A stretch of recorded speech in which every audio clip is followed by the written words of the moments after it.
I'm really excited to be here today with you all. I'm Kate Judson. I'm the Executive Director of the Center for Integrity in Forensic Sciences. Um, the Center for Integrity in Forensic Sciences is here to seek reform in crime laboratories in the courtroom. We want to ensure that everyone forensic science touches, from police to prosecutors to defendants and victims to lawyers, judges, and jurors, can be sure that the methods and the conclusions that come into courtrooms are reliable and trustworthy. As the system currently exists, we cannot have this confidence in far too many cases. Comprehensive government reports have found very serious problems with the foundations of forensic science disciplines, as well as the ways in which they are applied. Though influential government reports have recognized the lack of science in forensic science, the legal system hasn't adopted the necessary reforms. And although many criminal justice reform initiatives exist, CIFS is the only nationwide organization exclusively devoted to the unique injustices presented by faulty forensic science. So joining us today for this talk and to talk more about the organization, about our background, about justice in general, are two of our founders, Dean Strang and Jerry Buting. You know them from the hit Netflix series, Making a Murderer, but they are longtime champions of justice and advocates for criminal legal reform. Dean Strang was Wisconsin's first federal defender and has argued in United States Supreme Court, 5 federal circuits, and the Wisconsin Supreme Court. Dean is currently a distinguished professor in residence at Loyola University in Chicago, the Loyola University Chicago School of Law. He previously taught at the University of Virginia School of Law, the University of Wisconsin Law School, and Marquette University Law School. He also practices with the law firm of Strang Bradley LLC. He's a distinguished author of books and law review articles, including Keep the Wretches in Order, America's Biggest Mass Trial, The Rise of the Justice Department and the Fall of the IWW, and Worse Than the Devil, Anarchists, Clarence Darrow, and Justice in a Time of Terror. Jerry Buting is a partner in the Brookfield, Wisconsin law firm of Buting, Williams, and Stilling, SC. He received his undergraduate degree in forensic science studies from Indiana University and his law degree from the University of North Carolina, Chapel Hill. He's always had a particular interest in forensic science, and he has long been concerned that much of what comes into courtrooms lacks scientific validity. Jerry has been involved in many high-profile criminal trials, including trials and appeals, and he lectures worldwide and is frequently sought out for his knowledge in the use of expert witnesses, DNA, and other forensic evidence. His first book is Illusion of Justice: Inside Making a Murderer and America's Broken System. Welcome, Dean and Jerry. It's very nice to see you. Welcome. Thanks, Kate. So I want to encourage everyone to support the mission of our organization and the vision that our founders have, put forth. And so I definitely want to talk to you today about giving. We're here in a partnership with One Hope Wines, which is an organization that partners with nonprofits to and donates a portion of sales to.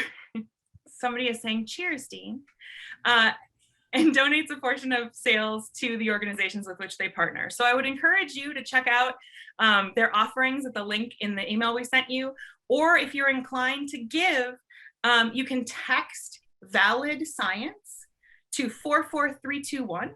That's VALID Science, VALIDSCIENCE. And you also can go to www.cifsjustice.org/donate. Thank you. And manning the controls today are our wonderful other board member, Ahmad Askar, and our development and communication staffer, Madeline Wheaton. Thank you both so much for helping make this happen. So I want to encourage everyone who is here to raise your glass, if you have one, to our wonderful founders, board members, staff and volunteers, and to justice. Thank you. Cheers. Cheers. I don't have anyone to clink with, but I'll virtually do it.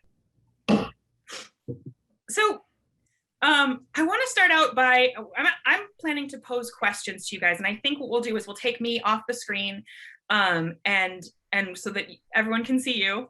So that's cool, Ahmad, if you want to pull me off, and we'll let everyone look at Dean and Jerry, but you'll hear me. So one of the favorite questions that I got, we got a bunch of questions from social media, from email, from all over the place. And one of my favorites that we got was, "Hey, heartthrobs, when will you two be running for president and vice president?" Well, Jerry insists that the 2020 election is going to be decertified and he's going to be named president. So I don't know if I have to run. I think, Dean, we should announce your campaign for governor right now, don't you think? That would be dishonest. Well, we're not cut out for politics. No. There were a lot of questions asking you about those kinds of things, right? Would you run for governor? Would you run for president? Would you run for judge? And I think what people are getting at is an interest in seeing reform and from within the system. Is that something that can you talk a little bit about that kind of idea, bringing reform from within and without? Well, certainly there's nothing wrong with trying to reform the system from within. In this day and age, though, you do have to think about electability and, I got too many skeletons in my closet, perhaps. I don't know. But, I do think there are some people who are very dedicated to reform, who are trying to get elected at various levels of our government all over the country. And we should encourage that. And, but at the same time, we need pressure from outside the system, really grassroots movement from below up for there to be any kind of real reform, because it's not going to happen top down. The status quo is comfortable for the people that are in power right now. And, we need to make that uncomfortable for them and to let them really understand that we in America, the voters, are in control, and we need to take back that control from the status quo politicians that are running it right now. I agree with everything Jerry said. And I want to underscore that the status quo is comfortable for those who are in office and benefiting from a system that benefits very few people outside the system itself. The only thing I would add is that, just my personal opinion is that the judiciary is a branch of government particularly ill-suited to popular elections, to general elections. Now, Wisconsin's state constitution, like many states, a majority of US states, requires election of judges, some form of election of judges, and that varies from state to state. But most of our states, not all, but most of them have some form of judicial elections, which means that judges are constantly looking over their shoulder at the electorate, at least if they want to keep their jobs. And that makes the likelihood of serious reform efforts much lower than if those efforts originate outside of government, outside the judiciary and government altogether. And when you do see an effort to make things better by elected officials, judges or any other elected official, that tends to be very, very incremental and modified by compromise inescapably. And I'm not suggesting that compromise is a bad thing in a political system. Indeed, it's essential. But in a system that deprives people of liberty and fails routinely to serve the needs and interests of victims, incremental change always seems too little and too late. And I wonder if you have any thoughts about the composition of the judiciary. What kinds of folks typically end up on the bench, and how does that affect folks who might come in front of the legal system? Well, prosecutors are most often elected judges, and partly that's because people think that the judges need to be tough on crime, and that they think that if somebody was a prosecutor in their former life, that they're going to be tougher on crime. But it's also more than that, because if you look at judicial elections all over the country, judges, who is it they really want to get the support of? In fact, not just judges, even governors, law enforcement. You know, they want to get the endorsement of law enforcement so that they can, you know, pretend or promise to be tough on crime. And what that does is it really makes them beholden, particularly judges. It makes them beholden to law enforcement. And you can imagine the judge in Brendan Dassey's case, let's just take one example. If he had thrown out that confession as being coerced, involuntary, there's no way he would have ever been reelected in that county, because the law enforcement would have immediately withdrawn all their support and probably drafted a candidate to run against it right away. And so particularly in the smaller counties, and with high profile cases true anywhere, it's very, very difficult for judges to make the tough decisions that they need to make based upon what's fair and just. And so prosecutors therefore also have sort of a leg up in a campaign against a defense attorney or anybody who's not a prosecutor running against them, because they can say, I was tough on crime. You hear the clanging jail doors, and you know, a part of that is we need to change the paradigm. We have to understand that there's a way to be smart with crime without necessarily just being tough on crime and locking people up, because that's not the only way that you can deal with crime. Again, maybe not surprisingly, I agree with Jerry, but what I would add are a couple things. When you ask Kate and participants ask what kind of a person gets to the bench, well, if it's a state that elects judges, then by definition, the sort of self-selection of candidates for the bench are those who are willing to run in elective politics, you know, who are not put off by the idea of running a campaign, knocking on doors, all the retail politics that go with trying to win an election. And that means that you're getting people who are fundamentally politicians, you know, or at least comfortable in a politician's role, not necessarily the best judges. Now, you know, there's an overlap. I've known elected judges who are terrific judges, but it's not a complete congruency either, as you might expect, in terms of just a personality type that says, I want to go out and convince voters that I'm the best candidate and I'm willing to have to run every 6 years or 8 years or 4 years or whatever it is. In states or systems that appoint judges, to the extent that that's, you know, a merit-based system, as you know, people like to think of these systems as being, well, if it's a well-functioning merit-based system, then in theory, you would have somebody who's both a good lawyer and has a judicial temperament. The reality is that in any appointment system, connections matter, happenstance and chance matter.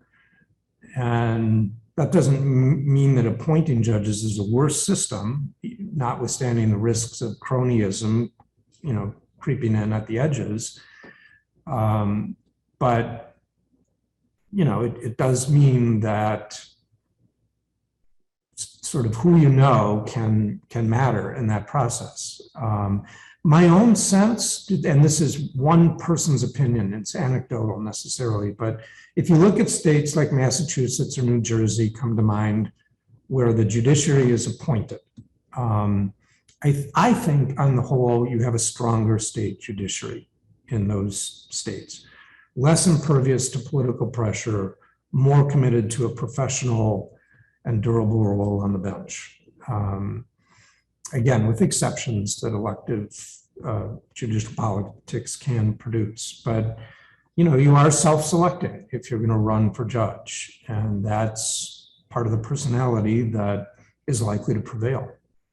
One of the other difficulties sometimes is that the bench in many parts of the country is not at all diverse by color, gender. I think it's gotten better. By and large, it's more balanced, but oftentimes, if a judicial position is countywide, the percentage, let's say, of people of color is a relatively smaller percentage versus, let's say, in the city municipal area itself. So it's sometimes difficult to get good people to run because there's a sense that, like Dean says, it's hard to self-select to go through a campaign if you really don't think you have much of a chance of winning, and so the system kind of perpetuates itself when there's been a history of a lack of diversity. Absolutely, and in general, people elected will look a lot like the majority of the electorate, and if it's a majority white electorate, you're probably going to have a majority white bench. So it does create diversity problems with race, ethnicity. It also creates diversity problems with background and practice area. Or are you from the area in which you're now practicing and seeking to be elected a judge? But this is one of the problems that public defenders can face in getting to the bench, is that professional background can be a hard sell to voters. And part of what you see when a public defender does squeak through and make it to the bench, because the police constituency, the law enforcement constituency, and the lawyer constituencies are so important in judicial elections, it's not uncommon to see former public defenders sort of overcompensating in favor of the state, or in favor of lengthy sentences, for example, harsh sentences, simply because they already feel vulnerable in terms of garnering and maintaining police support and support from the bar. Well, to that end, some of the questions that are coming in now are about law enforcement and elections. And here, and I'm going to read you one. Eric Banana Man asks, in the UK, there are no law enforcement positions linked to political parties or elections, and therefore we do not have the issues that you do in that regard. Will the and you've talked a little bit about that, but I think his question is, will the US ever get rid of elected positions and political influence in law? But in Wisconsin anyway, our judicial positions are not partisan. Not formally. Not partisan. Yeah, right. You can, as a practical matter, it does sort of break down, like all of America these days, into Republican and Democrat. Sheriffs, however, often do run much more baldly as one party or the other. And, the interesting thing about sheriffs is that they didn't used to be elected positions. They've only been around in most parts, really it was in the early 1900s, I would say, is sort of when they started making those elected positions. And, that's something else that you could do. They almost always run unopposed. And when they are ready to retire, they handpick their their successor. And that person runs unopposed or with very modest challenge. It's not all, it doesn't come down all to party affiliation. It's really more of what kind of constituency you think you need to pander to, maybe, or get as your supporters than it is to really political party. What'd you guys do? They heard us talking bad about law enforcement. They're surrounding the building. So kind of to that end, along the lines of what we've been discussing, a number of people wrote in and asked questions, including Twitter user Asorium1 and Gabriel via email wrote in to ask, why do you think that Governor Evers hasn't granted Brendan Dassey some kind of relief, right? And what other options does he have? Well, right now, I don't know the answer, okay, but I can shed some light. Right now, Governor Evers has chosen to cabin artificially his own clemency powers that the Constitution gives him in the state of Wisconsin. He has ruled out for the time being any commutation, that is shortening any existing prison sentence that somebody might be serving. And he's also said he will entertain only pardons for people who completed their sentence some years ago. And their probation or. And their probation, their entire sentence, that they've completed the entire sentence some years ago. I guess the rationale being, I want people who've proven themselves in the community after completing a criminal sentence. Now, again, the Wisconsin Constitution gives the governor broader clemency powers than that. This is a decision by the governor to tie one hand behind his back.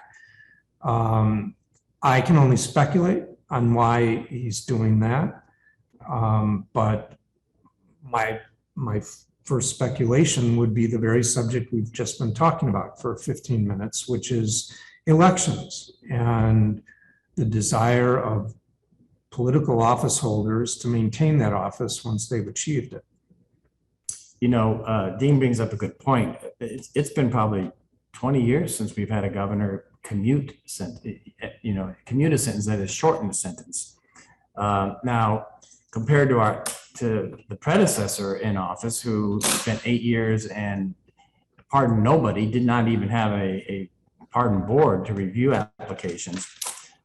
This governor has been an improvement, but even with that, I just saw the number. It's been at least 18 months, I think, since his pardon board was set up, and there's only been 271 pardons total, and that was largely because he just pardoned like 75 this week. Before that, it was under 200. Now, this is a governor who ran for office talking about how he was going to cut the prison population in half.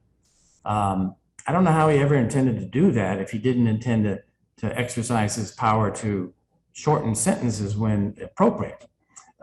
In Brendan Dassey's case, it obviously would be an easier sell to many people if he was to commute his sentence, shorten his sentence, than it would be to grant a full pardon, essentially finding him innocent.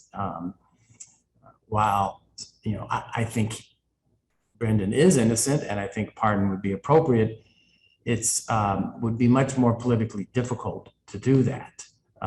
But there's really, given the length of time he's already served, and the kinds of plea offers that were bandied about beforehand, he's served enough time. It really should be an option for this governor to commute his sentence at a minimum. Well, and Jerry makes a really good point that I want to underscore. When you limit clemency to pardons of people who completed their sentence at least 5 years ago, let's say, you can't reduce the prison population by one person. That way, those people are all done anyway.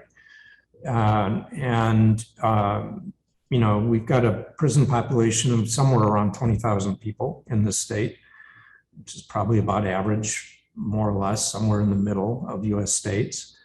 Much worse than our neighboring state, Minnesota. Much worse than Minnesota, less than Illinois, just by reason of population, if nothing else.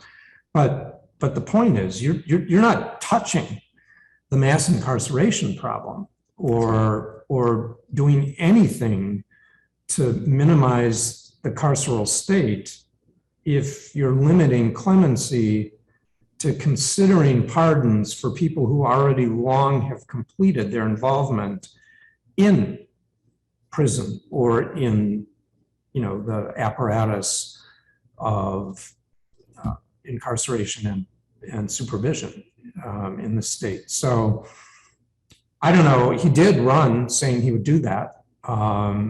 He certainly has been an improvement over the previous governor, who took pride in saying there will be no acts of clemency by me during my term as governor. I'm tough on crime. Nobody will be considered. But, here's somebody like Brendan Dassey and many, many more sit wrongfully convicted, in my view, or at least, as to many others, Excessively sentenced and questionably sentenced and worthy of executive grace and mercy, and they're not getting it. Well, as we're on the topic of elected officials and how elections can touch and sway the criminal legal system, we have a question that's come in from Valina, superstar innocence lawyer and law professor. Hi, Valina. She wants to know, what alternatives do we have to elected coroners? I think that's a great question, right? Because we should maybe give a little background for the folks who don't know. Why could the potential, bias or political influence of a coroner affect the outcome of something that's supposed to be scientific? The coroner, the office of coroner is really a relic. It's an ancient of common law. I mean, coroner, literally the crown, representative of the crown in England. And today, and for the last 100 years and more in this country, the actual duties of the coroner have been limited to death investigations. And it's hard, it's sort of preposterous if you think about it on the face of it, to say, well, we should elect people to conduct death investigations. And then as a qualification for that office, you need not be a pathologist or an MD or an RN or in the, in the health sciences at all. Jerry and I can run for coroner. A real estate agent can run for coroner. They don't very often, but at least in a state like this, it's actually rare to have somebody with a medical degree serving as the coroner. A much better system, I think, is to have a medical examiner office, which is not elected. It's an appointed position, and it requires somebody who is typically board certified in pathology with a medical degree, obviously. That's a much better death investigator in terms of cause of death, manner of death, to supplement the law enforcement role. Now, that's not without its problems either, though, as I don't know if we'll get into this, but, as the Derek Chauvin case trials sort of revealed, there's a lot of controversy about medical examiners and their independence or lack of independence. And, all too often you find that law enforcement, again, lays a heavy thumb on the scale when a case comes to the medical examiner's office. And they, some cases it's not so clear, and yet it's almost like flip a coin. Is this an accident or is this a homicide? And it's really the first major discretionary stage of the criminal justice process. Is this going to be a crime or an accidental death? And unfortunately, the system, the way it's works right now in America, is not really very good when it comes to having objective medical examiners to make their own conclusions on manner of death. Cause of death usually is less complicated, but sometimes that is too. And again, it's like all forensic science. The more independence you can give to the various forensic disciplines, the more scientific the result will be. And unfortunately, medical examiners generally are not very independent in America today.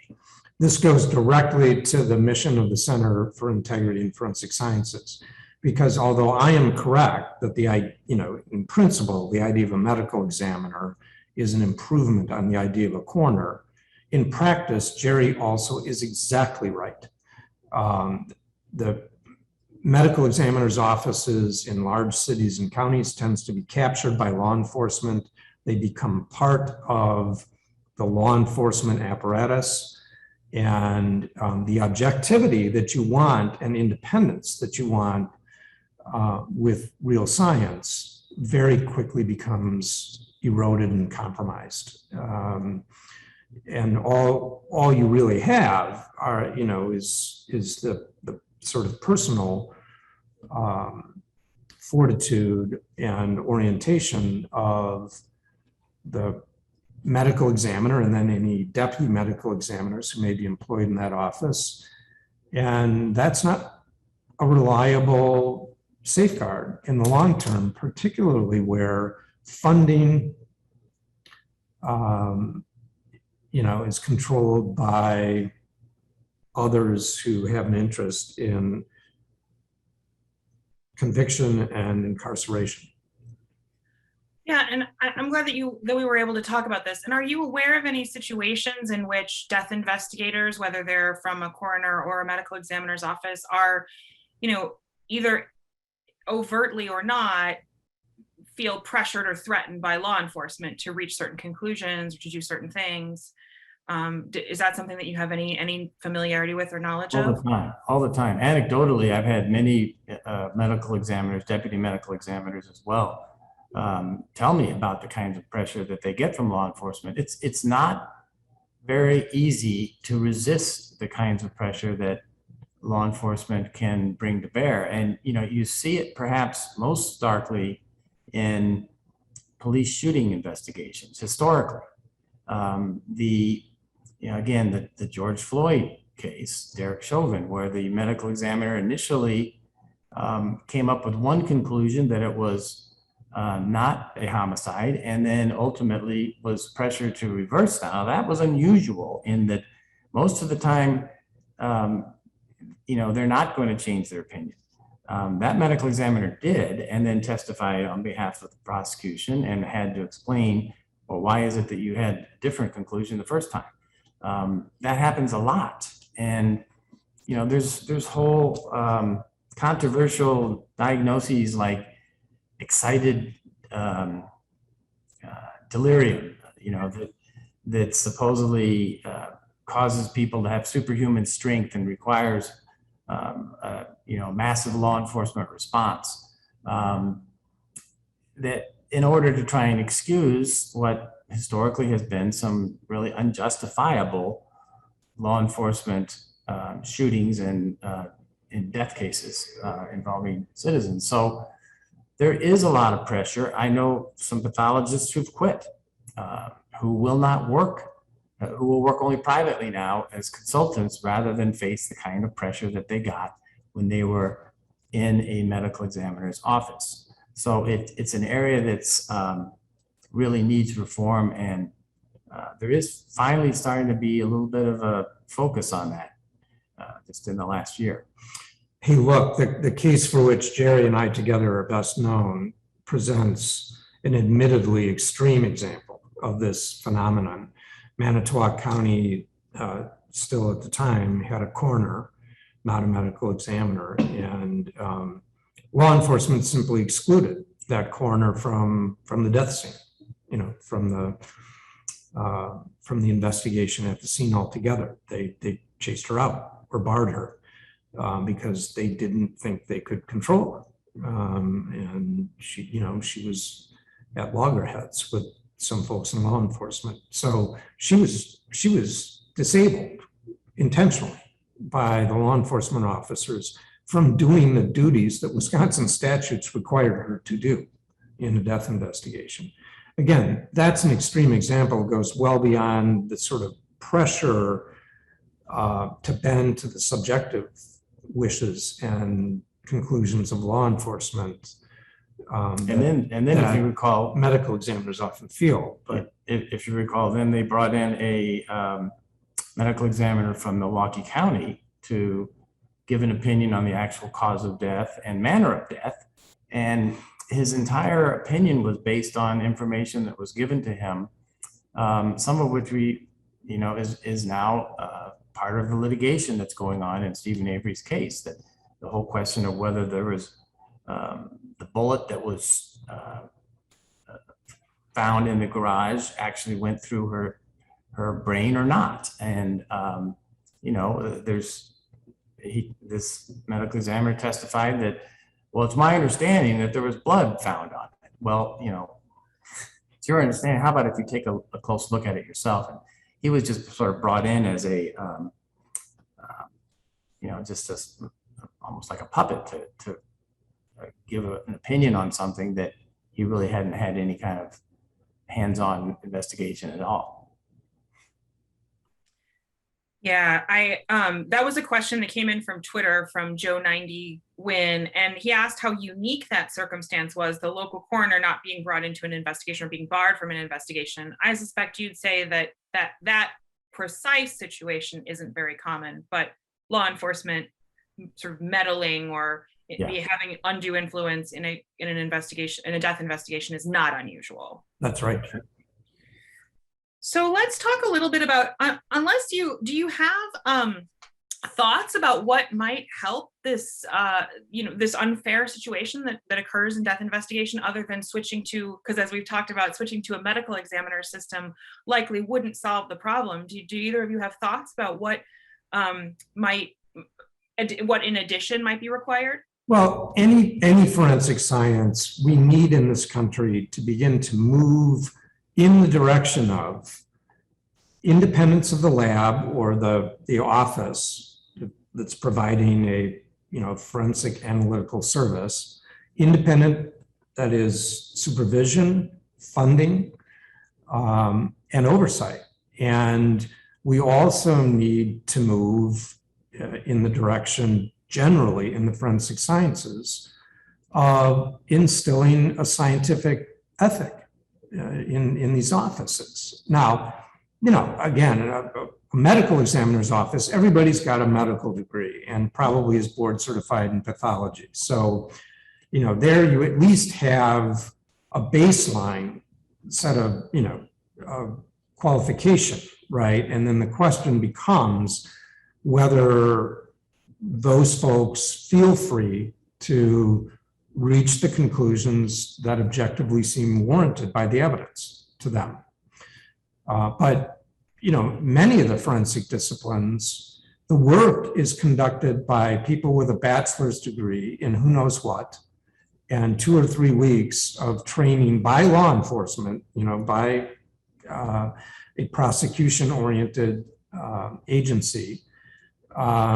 And then, of course, they're relying heavily on software that they often don't understand and are doing little more than, keystroking to operate. So you really have a sort of shocking lack of scientific validity to many of the forensic disciplines that are, if not wholly subjective, at least altogether unvalidated and not subject to any sort of regular or rigorous peer review.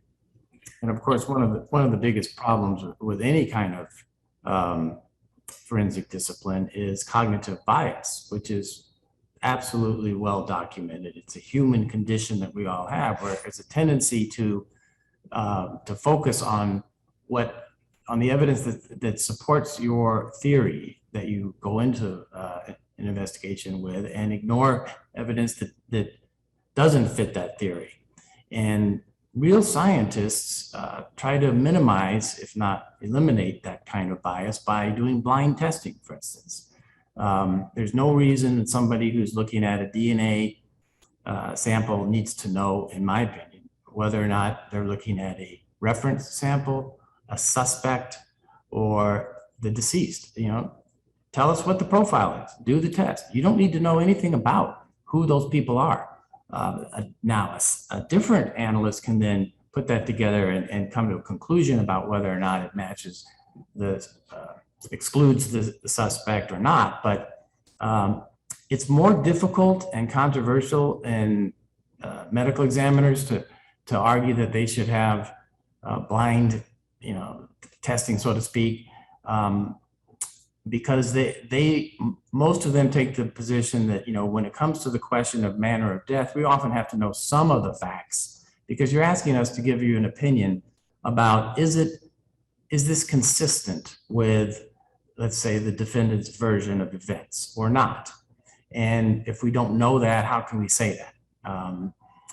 But there's way too much sharing of information. You could minimize it and perhaps let them complete their analysis and their autopsy, and then maybe share some of that information with them, rather than have them go into the case. Oftentimes, there's a detective in the room with the medical examiner while the autopsy is going on, and providing information that is subject to that investigator's own cognitive bias, his own or her own tunnel vision. And it can't help but influence medical examiners, because they're human just like the rest of us, and we are all subject to cognitive bias. I want to drill down on something that Dean, you said, and Jerry, you alluded to, which is the idea that removing more humans from the equation by automating more of these systems is the solution to cognitive bias. I wonder if you have any thoughts about whether algorithms, some of the probabilistic genotyping software that's coming down, like STR mix, which is sometimes called star mix. I wonder if you have thoughts about automating some of those procedures. Would that alleviate these concerns about cognitive bias? No, it adds another layer to them.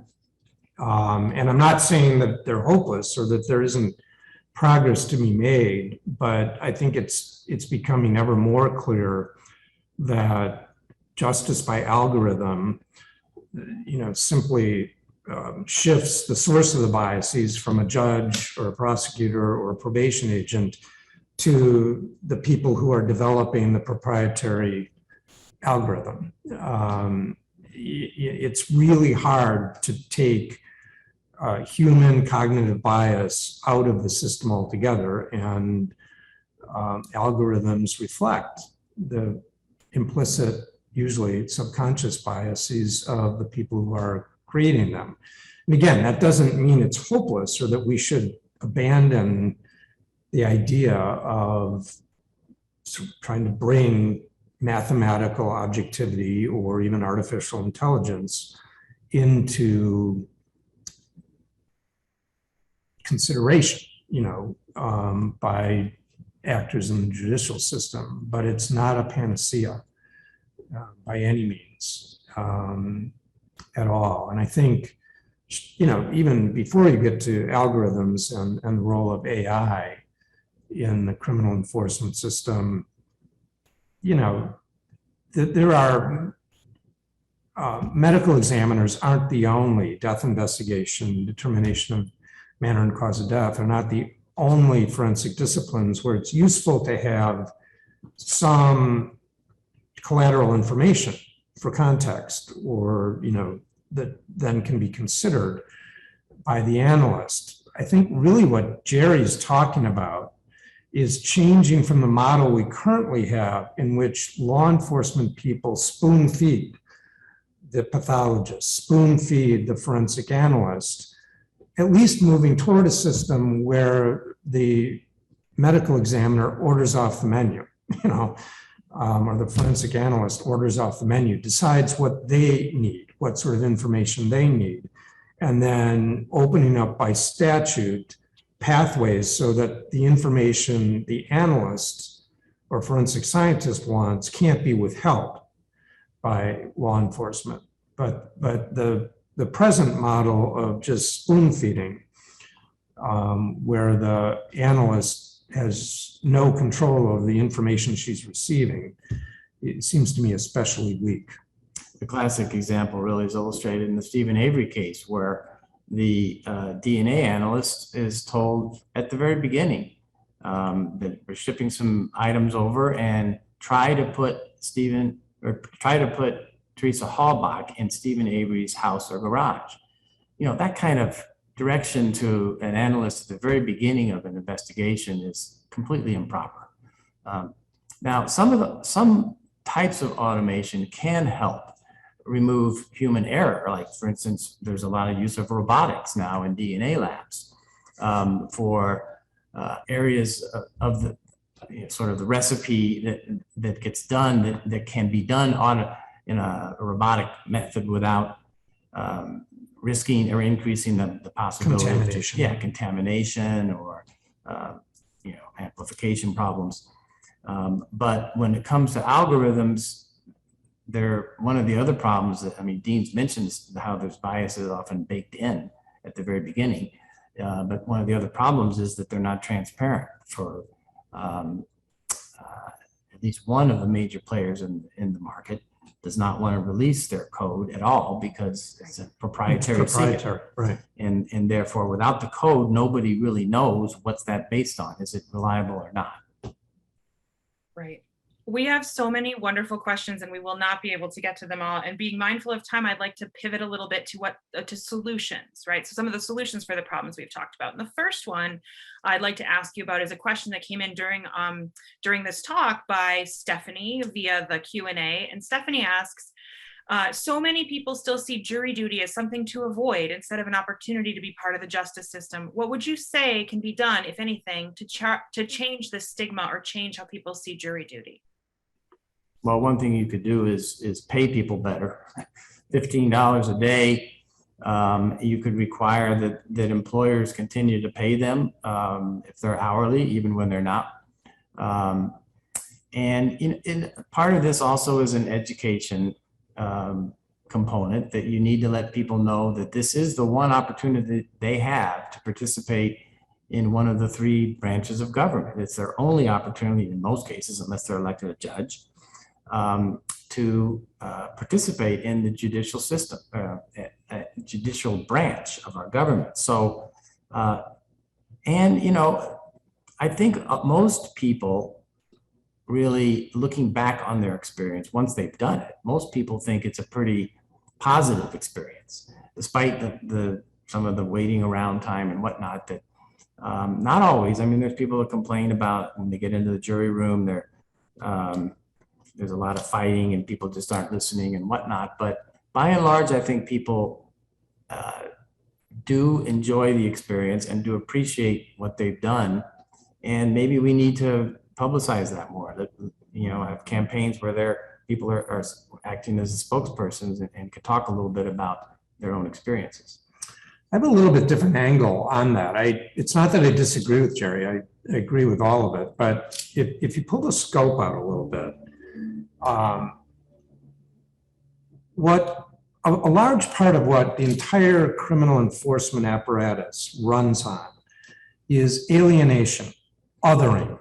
The belief that the criminal courts concern only those other people, bad people who've done bad things and need to be removed from society in all likelihood. And we don't even think about how fundamental this sort of alienation is to the whole operation of the institutions that, together make this system of criminal enforcement. But you're watching that and you're hearing it when somebody says, I know my jury duty, that's a hassle and all that kind of stuff. What they're really saying is, it's not that important to me because the people whose lives will be affected. Now, again, this isn't conscious, but it's how pervasive and insidious this sort of sense of alienation on which the system runs is. That's really what you're saying, is these are other people and not my problem and not important enough Often poor people. for me to, they're almost always poor people. People not like me. They're not the us, they're the them. And, you know, a sort of act of radical empathy, just as an actual experiment would be, you get a jury summons in the mail and say to yourself, if the guy on trial were my brother, my father, my best friend, would I want somebody like me saying, oh, the report I have due at work next month is more important, or I don't have the time to worry about this? How would I feel if it was my brother, my friend, my close relative whose liberty was going to be determined by this jury, when the most thoughtful, most capable people opt out or try to find, an exit door on the side wall? And, that, I think, that sort of affirmative act of empathy might help, in saying, maybe this really is important, and maybe these aren't other people. Maybe this is all of us. This is my community and my community's values that are at stake, and I get to speak up for those. That really gets at the heart of one of the questions that's come in during your talk from Keisha. And Keisha from the Bahamas writes, it's interesting that it's called the justice system because the system seems designed only to convict rather than to seek out justice. Can you tell me what is being done, if anything, to change the way that the law convicts people charged with such crimes like Stephen and Brendan? It's scary to think that this could happen to any ordinary citizen. I think she's getting right at the heart of what you're talking about. I don't know if you want to add anything after hearing what she wrote. I do. I imagine Jerry does. Look, abolitionists, whether they're talking about the police or they're talking about prisons, have a bunch of tough questions to answer. If you want to eliminate that, then what will be present instead?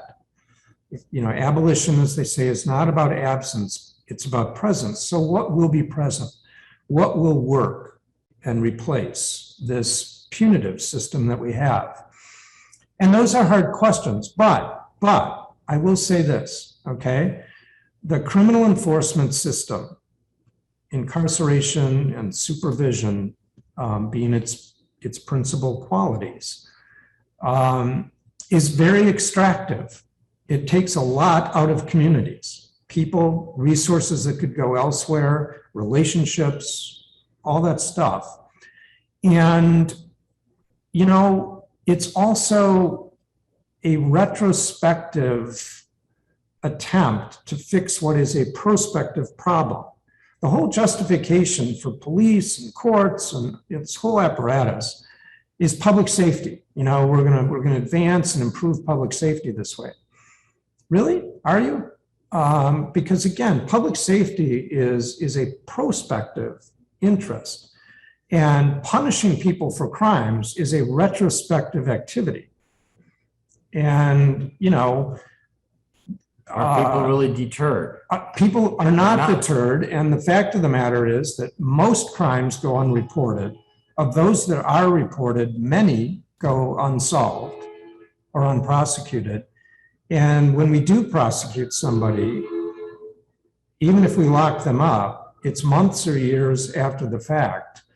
And we're really being sold a bill of goods that this is advancing public safety, because the reality is that, in many of the neighborhoods that are most plagued by violence and, dysfunctional social relationships, those are the very neighborhoods that are both most over-patrolled and most underprotected by our current institutions. So that doesn't necessarily take you to abolition. As I say, abolitionists have some very tough questions to answer, and I'm not sure I've heard convincing answers. But it should take you to, as Keisha's doing, being willing to fundamentally re-examine the whole premise or premises of this system? You know, in it's often called this, and in my book I call it America's broken system, and there's actually people out there who make very good arguments that system isn't broken at all. It's actually working exactly how it was designed, and that's really problematic, because it's certainly not justice if that's the way it's designed. As far as what's being done, like Dean said at the beginning, it's incremental. You know, particularly in America, if you look at our political movements, and you know, it's a pendulum swinging back and forth, most often ending up on the more conservative side of the pendulum. But there are movements now to reduce incarceration. People that realize that we're wasting money, and we haven't made any of us more safe by locking people up. And there are movements to reinstate people's rights and to try and expunge their records, because, you know, we have this huge worker shortage going on in America right now. Well, partly it's because we've got laws that won't even, that exclude a lot of people who have criminal records completely. So, you know, there is some interest. I mean, I often use this example of Texas, which, you know, we all know is not exactly the most progressive state in the country, but they have actually done more to reduce their incarceration, their mass incarceration problem, than most states, certainly more than Wisconsin, which had a progressive tradition. Whether it's because they finally woke up and realized this is expensive and to the taxpayers and we can do better, or not, or whether it's with some more altruistic motivation, really doesn't matter to me if in fact what we're doing is starting to change the way we look at incarceration, the way we look at justice in this country. It's not equal. It hasn't been equal for a long time, if ever, really ever. We have made progress. We continue to make progress, but like I say, it's going to come from the ground up, or it's not going to happen at all. So that is so wonderful. I appreciate that. And I think that we're getting to a point where we need to wrap up, and it's a great note to end on, I think. Really kind of a call to action for the folks who are here and who are participating and attending our talk today. There were such wonderful questions, and we couldn't get to, I don't even think we got to half of them. So I want to encourage the folks. We'll have to do this again and get the rest of them. Well, what I was going to say, Jerry, is we're going to have to, I want to encourage the folks who are here today to let us know if this is something that you enjoyed and this is something you'd like us to do again. Feel free to drop us a note on any of our social media channels. Subscribe to our YouTube channel, particularly if you'd like to watch this again or share this talk with others, because we'll be posting it on our YouTube channel. I want to just profusely thank the people who made today happen, starting with our wonderful board member, Ahmad Askar, our wonderful communication and development specialist, Madeline Whedon, and of course, thank you so much to Dean and Jerry for being with us today. I don't know if there's anything that you all would like to share in the very short time that we have left, but I definitely want to thank you very, very much before our time runs out. You're welcome. I have a really interesting discussion, really enjoyed doing this. And do we have the link to our YouTube channel that can be posted somewhere so people, if they do want to watch it again, can find it? Yes, we can definitely put up the link to our YouTube channel. And I'll also note that we have done quite a bit of posting on social media recently about our YouTube channel. So there are, I think right up near the top of our Instagram and Twitter pages are like either a pinned tweet or a very recent Instagram post about subscribing to our YouTube channel. We'd really like to encourage folks to subscribe there to get this and other content. Thank you. Kate, I want to thank you and everybody who joined in. And I guess if I would leave you with anything, it's go out and make noise. Make noise about this. Jerry's exactly right. Change isn't going to come from the top. It's going to come from the bottom up. Change rises. It doesn't settle down. So go out and make noise, however you do that.